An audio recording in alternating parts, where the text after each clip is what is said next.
حضرت علی رضی اللہ تعالیٰ عنہ رستے سے گزر رہے تھے، دیکھا ایک شخص پانی پی رہا تھا اور اس کی مونچھیں پانی کو لگ رہی تھی۔ بس حضرت علی رضی اللہ تعالیٰ عنہ قریب گئے اور فرمانے لگے، اے بندہ خدا، اپنی مونچھوں کو پست رکھا کرو۔ تو پوچھنے لگا، یا علی کتنی پست؟ حضرت علی رضی اللہ تعالیٰ عنہ نے فرمایا، تمہاری مونچھیں اتنی پست ہو کہ کھانے پینے کی چیزوں کو لگ نہ پائے۔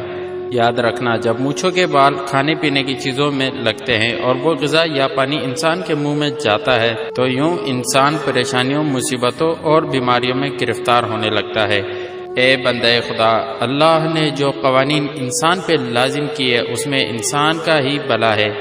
اے شخص، یاد رکھنا، اگر بیماریوں، مصیبتوں اور پریشانیوں سے بچنا چاہتے ہو تو اپنی مونچھوں کو حد سے زیادہ بڑھنے نہ دو۔ اتنی پست رکھو کہ چہرے کی خوبصورتی بھی برقرار رہے اور مونچھوں کے بال بھی کھانے پینے کی چیزوں کو لگ نہ پائے۔